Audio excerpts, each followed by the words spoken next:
우리 사순절을 맞이해서 또 주님의 고난을 묵상하며 주님의 은혜 가운데로 다가가시는 우리 창조의 모든 식구들 안에, 또 우리 믿음의 모든 사랑하는 하나님의 자녀들 안에 하나님의 풍성한 사랑과 은혜가 함께 하시기를 먼저 주님의 이름으로 축원합니다.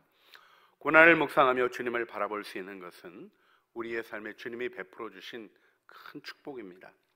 우리 오늘 사순절 기간 우리 주님 앞에 나가는 시간들, 우리가 지킬 것 20가지, 버릴 것 20가지, 그래서 주님 앞에 드려지는 삶의 영광 안에 서기를 소원하며 우리 주님 앞에 나아가는데, 부활의 주님을 향하여 나가는 여정 중에 우리 주일 예배에는 우리들이 좀 단순하고 또 절제되며 하나님의 은혜 안에 서는 일을 놓고 우리 말씀을 생각하고 그 은혜 안에 우리 자신을 세워갈 수 있기를 바랍니다.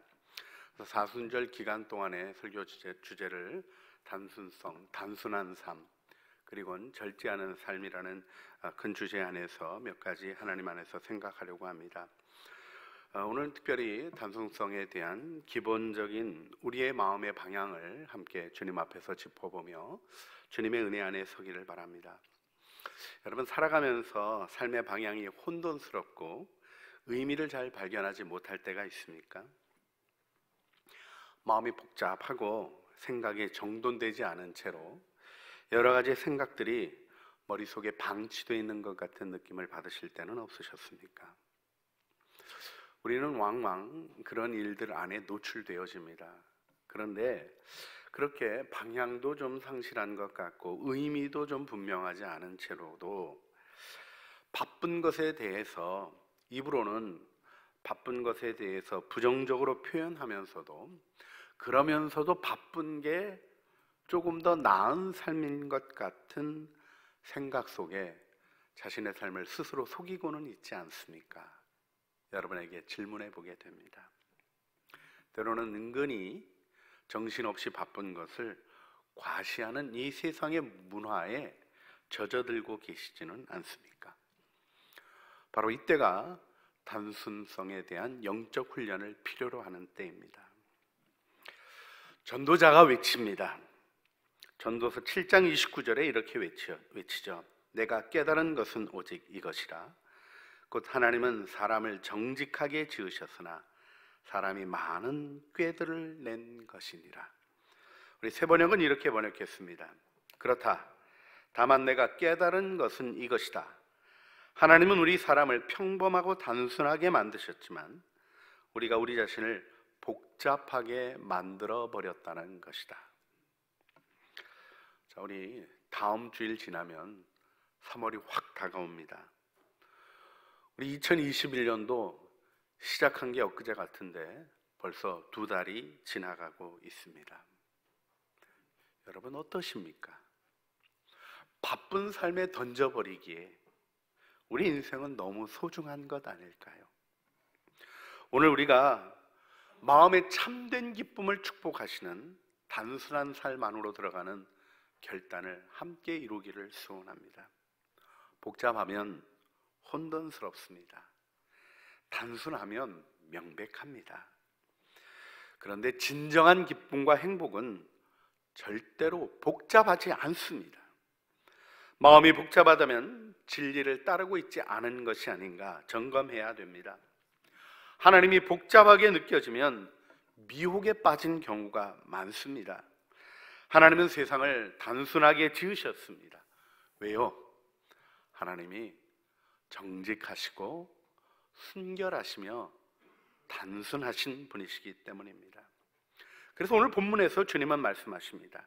6장 22절, 눈은 몸의 등불이니 그러므로 내 눈이 성하면 온몸이 밝을 것이요. 여기 눈이 성하면 이렇게 번역된 헬라어 문구는 직역하면 너의 눈이 단순하면, 하플로스하면, 단순하면 이런 표현입니다. 온몸이 밝아 혼잡스러운 것이 없고 버릴 것이 보여지고 취할 것이 보여지는 맑고 밝은 마음으로 살아가는 일은 우리 그리스도인의 삶에 있어서 너무나 중요한 부분입니다.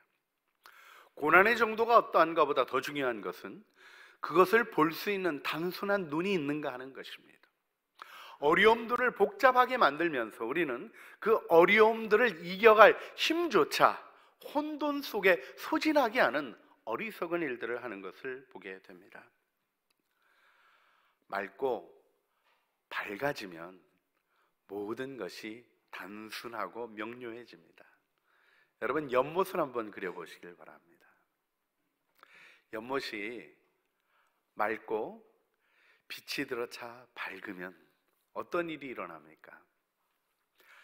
맑고 밝은 연못은요, 하늘이 비춰지고 속이 들여다 보입니다. 이 단순성 속에 우리는 하나님의 은혜를 알아가게 됩니다.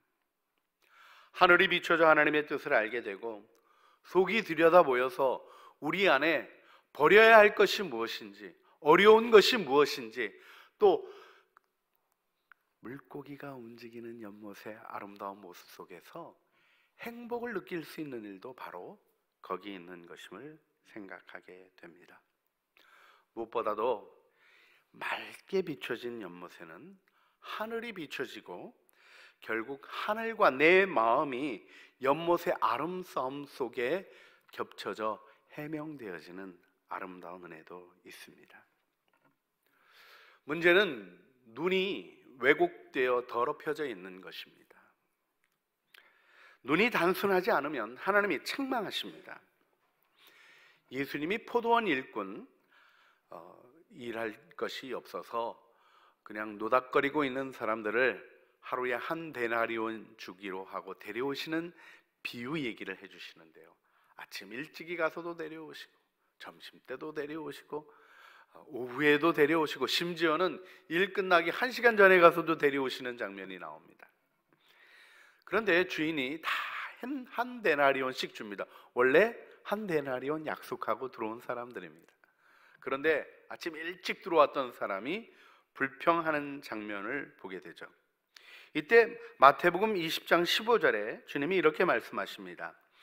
내 것을 가지고 내 뜻대로 할 것이 아니냐, 내가 선함으로 네가 악하게 보느냐. 여기 하플루스하게 본다, 눈이 하플루스하다라는 말과 대비되는 눈이 악하다라는 표현이 등장합니다.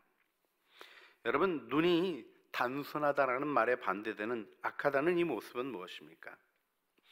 하나님의 선하심, 너그러우심을 불평하게 되는 망가진 마음의 모습은 무엇입니까?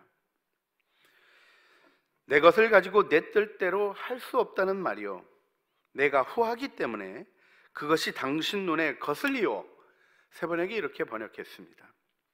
늦게 일하러 온 사람은 너그럽게 대하는 주님의 선대를 불평합니다. 왜요? 자신이 받은 것과 자신의 삶, 자신의 노력, 그리고는 그가 받은 것과 그가 했던 일을 비교하기 시작할 때 이 일이 발생합니다. 왜 이런 일이 일어날까요? 사실요, 비교는 마음의 중심을 잃어버린 현상입니다. 내 마음의 중심이 있으면 비교를 통해서 생각하지 않습니다.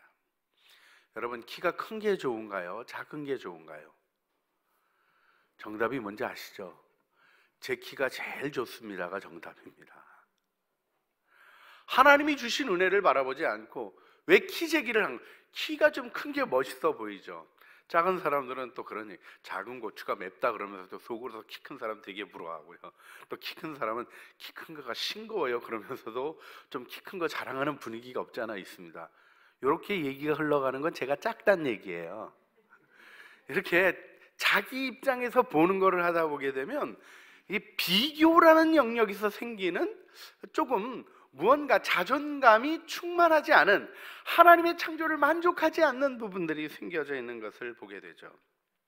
여러분, 감사를 잃어버리면 비교를 시작하는 거예요. 내게 주신 게 감사한데 뭐 비교할 게 있습니까? 내게 주신 게 감사하고 충만한데 남의 거 쳐다볼 여유가 필요도 없고요, 여유도 없는 거예요. 내 걸 즐거워하고 감사하고 살아가는 삶에 무슨 다른 일이 있겠습니까? 여러분, 신앙생활은 하나님을 즐거워하는 것입니다. 할렐루야. 창조교회를 즐거워하세요.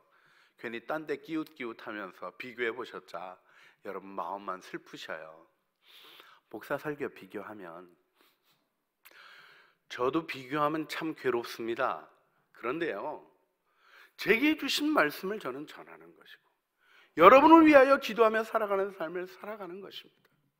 제 삶의 노력이 하나님을 바라보고 있는 것이 되어야지 누구보다 설교 잘한다가 무슨 의미가 있겠어요. 한동안 그런 얘기도 들었어요. 저는 그 얘기가 좋은 얘기인 줄 알았어요. 제가 허망함에 빠져있던 시기들을 부인할 수가 없습니다. 마음의 중심을 잃어버리면 비교라는 영역으로 자꾸 가는 거예요. 그러니까 남이 조금 더 가지고 있는 게 그렇게 부러워 보이고, 그 사람은 행복해하지도 않는 걸 나는 쳐다보고 부러워하는 이상한 일이 생겨지게 되는 것이죠. 문제는 어디 있습니까? 내게 주신 은혜를 감사하지 않고 하찮은 것으로 여기게 되는 것이죠. 이게 정말 중요한 사단의 미혹입니다. 거절하셔야 됩니다. 단호히 여러분을 지키셔야 합니다. 하나님의 축복이 여러분 안에서 빛나게 하십시오. 창조교회 성도님들에게 부탁드립니다. 우리는 창조라는 단어를 강조하는 교회입니다. 하나님의 영광을 드러내는, 하나님이 나를 지으신 영광을 드러내는 믿음의 식구들이 되실 줄 믿습니다. 마음의 중심을 잃어버리면요, 허망한 것에 빠지면 어떤 일이 일어납니까? 낭비가 일어나고요, 자꾸 엉뚱한 것들을 구매하는 일들이 일어납니다. 유행하는 물건을 사야 될 것 같은 거예요.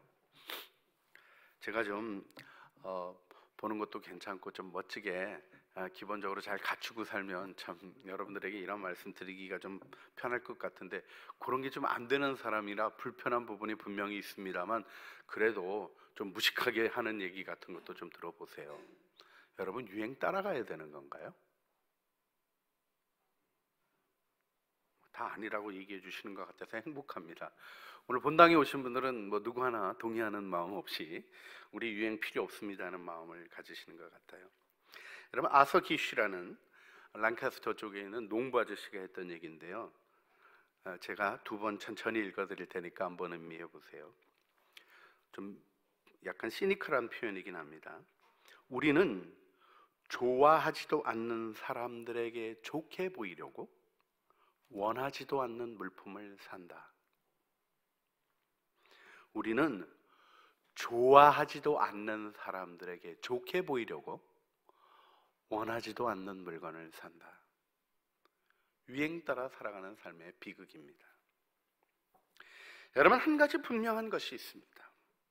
우리는 하나님으로부터 축복받은 존재라는 것입니다. 할렐루야. 하나님의 아들의 십자가를 통하여 그 부활로 말미암아 우리에게 증언해 주신 하나님의 증언입니다. 여러분, 기독교는 금욕주의는 아닙니다. 인위적인 가난은 성경적 개념으로는 악입니다. 기독교는 정신세계와 물질세계를 구별하고 정신은 선하고 물질은 악하다고 가르치지 않습니다. 금욕주의는 전통적으로 그리고 정통신학에서 거부되어 왔습니다. 금욕적인 것하고 금욕주의하고 다릅니다. 우리가 사순절에 좋아하는 것들을 절제하는 금욕적 태도를 가집니다. 근데 그걸 무슨 자랑과 영광으로 생각하지 않습니다. 밥 안 먹는 것이 신령해지는 길이다, 누구도 그렇게 생각하지도 않고, 그렇게 해봤자 정말 신령한 길로부터 오히려 소외되는 것을 경험하게 됩니다. 진실한 마음으로부터 하나님을 따라가는 삶에는 자기가 포기한 것을 우상으로 삼는 어리석은 일들은 일어나지 않습니다. 내가 무언가 하고 부족한 것을 해놓은 것 같은 것이 막 자랑스럽게 여겨지고 마음이 미혹되어지고 하나님을 바라보지 못하는 거죠. 하나님으로 만족하며 하나님의 은혜 안에 서는 것이 우리의 삶의 축복이죠. 여러분, 누가 돈을 가장 많이 사랑할까요? 돈을 사랑하는 것이 일반학의 뿌리라고 성경이 얘기하시는데, 제가 드리는 말씀을 오해 없이 잘 묵상해 보시길 바랍니다. 리차드 포스터도 그의 훈련책에서 이렇게 지적하는데, 돈을 적게 가진 사람이 돈을 가장 많이 사랑한다. 이건 관찰 기록이에요. 이게 무슨 얘기입니까? 여러분, 돈이면 다 된다라는 신화는요, 돈 안 가져본 사람에게 있는 거예요. 돈 많이 있는 사람에게는 돈으로 안 되는 것이 많다가 현실입니다. 미혹된 마음이 아니고는 우리가 허망한 것으로부터 벗어나는 일이 그렇게 어려운 것은 아니죠. 우리 네덜란드의 기독교 철학자, 우리 돌아가신 분이지만 큰 영향을 주셨던 키엘케고르라는 분이 키엘케거 이렇게 읽어야 된다 그러기도 하시는데 그분이 이런 얘기를 하셨어요. 부와 풍요는 금신음을 쫓고 안전을 가져다 줄 것처럼 양의 옷을 입고 와서는 우리 근심의 대상이 되어버린다. 부와 풍요는 사람에게 근심을 쫓고 안전을 가져다 주는 것 같지만 그것들을 받아들이는 것은 마치 양을 늑대에서 안전하게 지키겠다고 늑대를 양떼에 들여보내는 것과 같다. 우리들이 누가복음 12장에서 묵상했던 내용을 다시 한번 이 시간 일깨워 기억해 보기를 원합니다. 주님은 자기 형제에게 아버지의 재산을 고르게 나누도록 얘기해 달라는 부탁을 받으셨을 때, 야, 내가 재산 나누는 사람이냐 이렇게 꾸짖으시면서 책망하셨던 장면을 보게 됩니다. 여러분, 이렇게 꼭 박하게 얘기하실 이유가 있나요? 아버지 재산을 형이 혼자만 다 꿀꺽 먹어버렸는데 그거 나누라고 좀 얘기해 달라는 부탁이 그리 잘못된 거라고 얘기할 수 있을까 하는 생각도 해보게 되고요. 집안에서 재산에 대해서 어려운 일을 겪어보신 분은 참 이 말씀 정말 힘들게 여겨지는 말씀입니다. 근데 여러분, 예수님이 별 시덥지 않은 부탁까지 다 들어주셨던 분인 건 기억하십니까? 그렇게 할 필요도 없는데 나병 환자의 몸에 손을 대셨던 분이신 걸 기억하십니까? 주님이 부탁을 거절하시거나 싫으시다고 일 안 하시거나 나를 그렇게 대우해, 난 안 해, 이렇게 하신 적이 있습니까? 오히려 지친 제자들을 먼저 보내시고 본인이 제일 힘든 일, 사람들 마지막까지 돌려보내는 모임 마무리 정리하시는 일을 예수님이 친히 하셨던 일을 복음서가 기록해주고 계신 것을 기억하십니까? 주님은 자기 형제의 재산을 나누도록 얘기해달라는 그 사람의 영혼을 사랑하시고 그 영혼에 있는 핵심적인 문제를 지적하는 것입니다. 무엇입니까?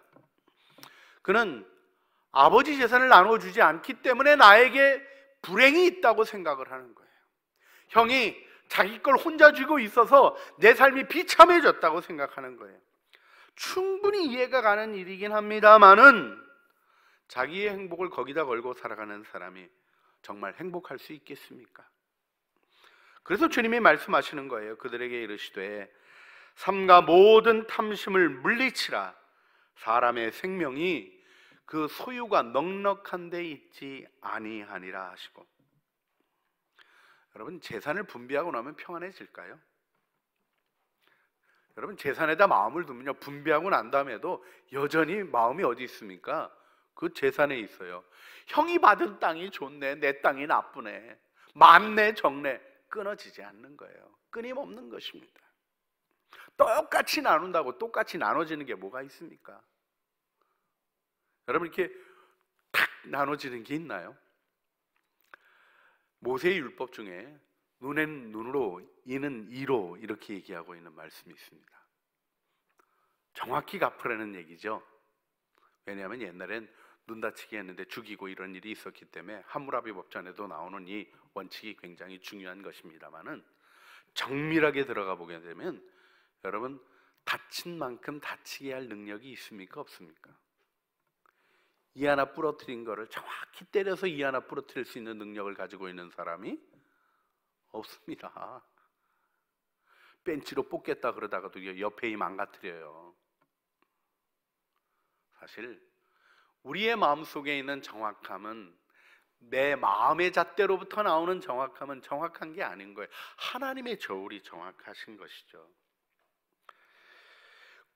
사실 이 사람의 마음에 있었던 것은 무엇입니까? 재물에 대한 욕심을 공정한 분배라는 사람들이 이야기하는 것 속에 자신의 마음의 불편함을 풀어보려고 했던 것 외에는 이 사람이 추구한 것이 제대로 된 게 없어요.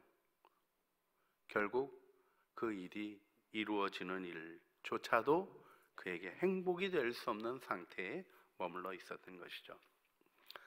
여러분, 단순함을 이야기하면서 제가 지금 돈 이야기를 좀 하고 있는 것을 이해하셔야 합니다.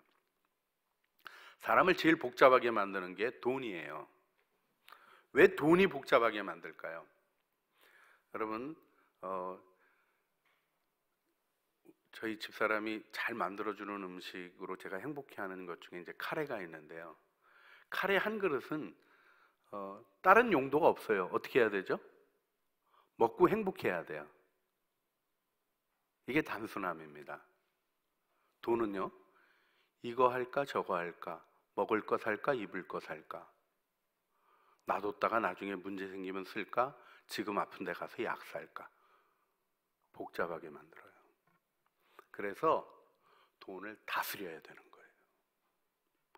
돈을 통치하지 않는 자는 돈의 노예가 됩니다. 하나님의 은혜 가운데 왕 같은 제사장으로 자신을 세우고 주님을 바라보십시오. 마음의 중심이 생기면 왕이신 하나님의 통치 안에 모든 것이 단순하고 명확해지게 되어 있습니다. 목적 없는 돈은 주님이 오늘 말씀하신 것처럼 좀과 동록이 쓰는 망가진 것이 되어지고요, 도둑이 가져가고자 하는 것이 되어진다는 거예요. 여러분, 이게 무엇을 얘기하는 것입니까? 여러분의 인생을 낭비하는 것을 얘기하는 거예요. 재정적인 손실 그 자체를 얘기하는 게 아닙니다. 여러분, 하나님이 정말 주목하시는 것은 여러분의 영혼이에요. 영혼의 기쁨과 행복을 도둑질 당하고 손해나는 일 가운데 방치하지 마셔야 하는 것입니다. 돈을 사랑함이 일만하게 뿌리가 되나니 이것을 탐내는 자들은 미혹을 받아 믿음에서 떠나 많은 근심으로 자기를 찔렀도다. 이 말씀을 우리가 마음에 두어야 합니다. 여러분, 이 말씀을 과장된 경계로 혹시 듣고 계시진 않습니까?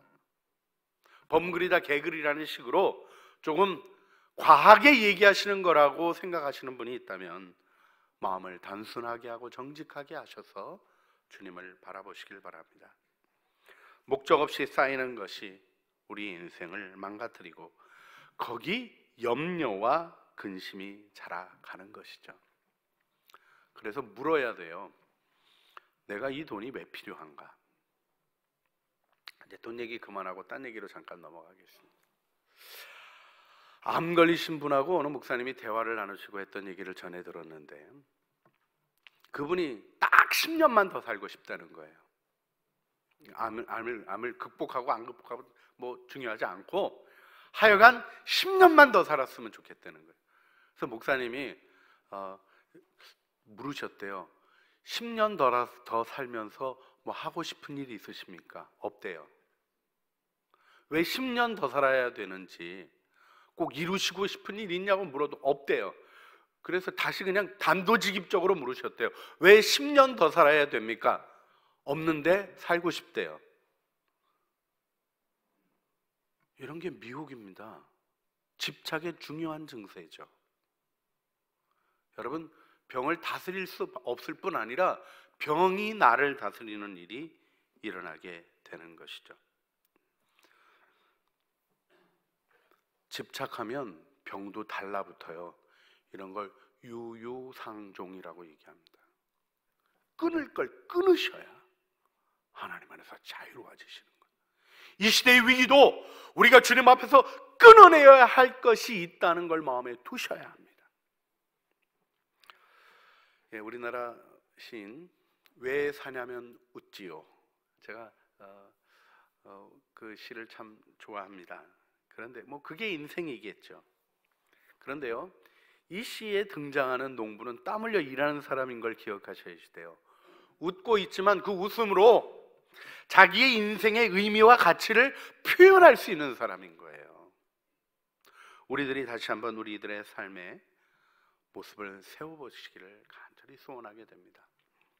죽음이 여러분 앞에 서서 왜 내가 너를 피해 가야 하느냐 물을 때 이유를 대실 수 있겠습니까? 작은 코로나 바이러스가 여러분 앞에 와서 내가 너를 감염시키지 않아야 될 이유가 있냐? 이렇게 물을 때 대답할 것이 있으십니까? 만일 대답할 것이 없다면 하나님의 저울대 앞에서 죽음과 코로나 바이러스가 이 사람의 영혼보다 내가 더 무겁습니다 주장할 수 있지 않을까요? 우리의 마음을 밝히는 일은 너무나 중요한 것입니다. 한꺼번에 다 할 수 없을지 모르겠습니다. 그러나 주의 말씀은 내 발의 등이요 내 길의 빛이니이다 고백하는 것처럼 내가 걸어가야 할 길이 있고 이루어야 할 사명이 있고 내 영혼을 불을 놓아 살아가야 할 삶의 목표가 있는 것을 우리는 일깨워 주님 안에 붙들어야 되는 것입니다. 중심이 잡히면 단순해집니다. 그러면 축복이 주어집니다. 하나님의 신명기 8장 7절로부터 10절에 무엇이라고 증언하셨습니까? 모세를 통하여 이렇게 증언하십니다. 내 하나님 여호와께서 너를 아름다운 땅에 이르게 하시나니 그것은 골짜기든지 산지든지 시내와 분천과 샘이 흐르고 밀과 보리의 소산지요 포도와 무화과와 석류나무와 감람나무와 꿀의 소산지라. 너의 먹는 식물에 결핍함이 없고 아무 부족함이 없는 땅이며 그 땅의 돌은 철이요 산에서는 동을 캘 것이라. 내가 먹어서 배불리고 내 하나님 여호와께서 옥토를 내게 주셨으므로 인하여 그를 찬송하리로다. 할렐루야. 기름이 안 납니다. 석유 나는 거 가지고 따지면 옥토가 사우디아라비아입니까? 이스라엘입니까? 근데 하나님이 분명히 말씀하셨어요. 내게 너무나 아름다운 땅이다. 그리고 시편의 기자가 깨닫습니다. 내게 줄로 재어준 구역은 아름답습니다. 고백합니다. 여러분, 단순한 마음이 가지게 되는 이 은혜 안으로 진입하셔야 합니다. 그리고 그 은혜 안에 두신 것들이 여러분의 인생을 점령하고 여러분의 자녀들에게 여러분의 이야기를 남겨갈 수 있는 믿음의 톨레돗, 믿음의 족보들을 이어가는 믿음의 조상들이 되시기를 주님의 이름으로 축원합니다. 주님이 디모데전서 6장 17절로부터 19절에 바울을 통하여 명한 말씀을 읽어드립니다. 내가 이 세대의 부한 자들을 명하여 마음을 높이지 말고 정함이 없는 재물에 소망을 두지 말고 오직 우리에게 모든 것을 후히 주사 누리게 하시는 하나님께 두며 선을 행하며 선한 사업을 많이 하고 나누어 주기를 좋아하며 너그러운 자가 되게 하라. 이것이 장래 자기를 위하여 좋은 터를 쌓아 참된 생명을 취하는 것이니라. 이것이 교회의 사도적 전승 안에서 살아가는 중요한 삶의 태도로 바울이 디모데에게 전수하고 있는 내용입니다. 여러분, 여기 소개되고 계신 하나님은 어떤 분이십니까? 후히 주시고 누리게 하시는 분이십니다. 할렐루야. 다른 거 필요 없어요. 내 삶에 후하게 하시며 누리게 하시는 하나님 한 분이면 충분합니다. 여러분, 눈이 단순하십니까? 복잡하게 보고 계십니까? 단순하게 보고 계십니까? 맑고 밝은 호수 같은 마음을 소원하십니까? 여러분의 보물은 무엇입니까? 주님은 먼저 그의 나라와 그의 의를 구하라. 그리하면 이 모든 것을 내게 주시리라 말씀하셨어요. 하나님의 나라, 하나님의 통치와 하나님과의 막힘없는 관계, 이 속에 있는 여러분의 보물이 하늘에 쌓여지고 놓여지고 계십니까? 집착을 버리기 위하여 확인해야 되는 세 가지 중요한 지표가 있습니다. 우리 리처드 포스터가 자기의 훈련책에서 표현하는 부분인데 매우 도움이 되는 것 같아요. 이 세 가지로 점검해 볼 수 있습니다. 첫 번째, 집착이 있는가 없는가를 살피는 첫 번째 지표, 우리의 소유를 선물로 인식하는가 하는 부분이에요. 선물로 받고 있는가. 직업, 상황, 재산, 여건, 건강, 선물로 받고 있는가. 두 번째, 우리의 소유물을 하나님이 돌보셔야 된다고 믿고 있는가. 그렇게 생각하는가. 내가 해야 된다고 생각하는 것 속에 빠져 있는 게 집착이고요. 하나님이 돌보시고 그분께 순명한다 마음을 정하시는 것이 집착으로부터 벗어난 삶의 모습이죠. 세 번째, 또 하나 중요한 게 있습니다. 우리의 소유는 다른 사람에게 유용한가? 자신을 위해서만 있는 것인가? 아니면 내가 소유하는 것이 다른 사람을 복되고 행복하게 하는 것인가? 이것을 우리가 물어야 하는 것이죠. 자, 여기서 우리 말씀을 마치기 전에 한 가지 직면하게 된 우리의 문제를 보게 됩니다. 우리의 마음이 단순하지 않다는 것입니다. 집착이 있고요, 혼돈스러운 것들이 있다는 것입니다.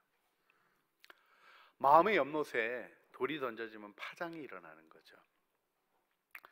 그저 이런 얘기 들으면, 저런 얘기 들으면, 애 때문에 고민하고 있는데 남의 잘 됐다는 얘기 들으면 파장 안 일어나세요? 나는 참 재정 때문에 어렵다 그러는데 누구는 무슨 팡인가 해가지고 몇십조 단위로 벌었다는 얘기 들으면 마음이 평강하세요? 제가 좀 못된 거가 지금 들키고 있습니다. 파장이 일어나요. 그런데 있잖아요, 파장을 어떻게 다룰 것인가 하는 거예요. 사순절 보내시면서 주님 바라보는 시간의 축복을 꼭 붙잡으셔야 돼요. 여러분, 돌이 던져져서 연못에 파장이 일어날 때 그 파장을 잔잔하게 하겠다고 손을 대면 또 다른 파장이 겹쳐지면서 더 복잡해집니다. 가만 놔두면요, 파장이 가라앉는데 10분도 걸리지 않아요. 5분도 걸리지 않습니다. 고요히 주님 바라보고 있으면 잔잔해집니다. 빛이신 주님을 바라보고 있으면 밝고 맑게 차오르게 됩니다. 그러면 다시 환해지고 하늘이 비춰지는 연못을 들여다보면 그 속에 들어있는 것들이 보입니다. 해야 할 일이 보이는 거예요. 지킬 것, 버릴 것이 발견되어지는 것입니다. 오늘 그의 나라와 그의 의를 구하는 아름다운 보물을 바라보며 우리 주님 앞에 함께 기도하기를 원합니다. 눈이 밝으면 온 몸과 마음이 주님의 빛으로 인도되어집니다. 우리의 눈이 단순하면 하나님을 알게 됩니다. 이 시간 우리 함께 기도할 때 바쁘게 붙들려 있는 것들로부터 너무나 소중한 내 영혼 지켜 보호하게 하여 주시옵소서. 우리 기도하기를 원합니다. 십자가 보혈로 그 거룩하신 사랑으로 내 영혼 방치하지 않는 귀한 마음 주셔서 맑고 밝은 눈을 주시옵소서. 단순한 눈을 주셔서 내 영혼의 연못이 맑아지고 밝아지게 하여 주시며 하나님의 뜻 알고 살아가는 은혜가 있게 하여 주시고 멈추고 서서 마음을 갖고 가는 은혜 안에 우리를 인도하여 주시옵소서. 우리 간절한 마음으로 주님 앞에 기도하시겠습니다. 사랑과 은혜가 풍성하신 아버지 하나님, 우리가 혼돈스럽고 어려운 시대를 살아갑니다. 우리의 마음에 풍랑이 일어나며 때로는 하나님 잔잔해지고 고요해지는 일로부터 하나님 소원해져 있는 우리들의 삶의 어려움들을 봅니다. 풍랑이 일어납니다. 폭풍이 일어납니다. 그러나 주님이 모든 것들이 지나가고 고요한 시간이 다가와도 하나님 맑고 밝게 비춰지는 연못이 되지 못하는 저희들 긍휼히 여겨주시길 원합니다. 아니, 폭풍 속에서도 고요하게 하시며 풍랑을 잔잔케 하시는 주님을 경험하게 하여 주시고 맑고 밝은 눈으로 하나님의 거룩한 은혜를 알아가는 단순한 삶의 지혜를 허락하여 주시옵소서. 우리를 복잡하고 어그러진 것으로부터 구원하여 주시고 하나님의 선하신 뜻 이루어 주시옵소서. 예수 그리스도의 이름으로 기도합니다. 아멘. 어두운 내 눈 밝히사 진리를 보게 하소서. 진리의 열쇠 내게 주사 참빛을 찾게 하소서. 기쁘신 뜻을 알고자 엎드려 기다리오니 내 눈을 뜨게 하소서.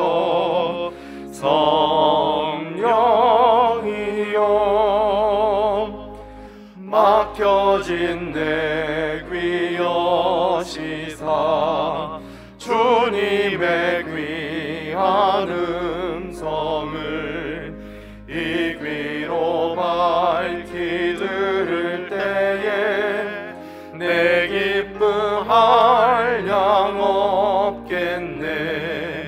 깊으신 뜻을 알고자 엎드려 기다리오니 내 귀를 열어주소서. 성령이 우리 다 같이 일어나서 찬양합니다. 공해진 내 입 여시사 복음을 널리 전하고 차가운 내 맘 녹여주사 사랑을 하게 하소서. 깊으신 뜻을 알고자 엎드려 기다리오니 내 귀를 열어주소서.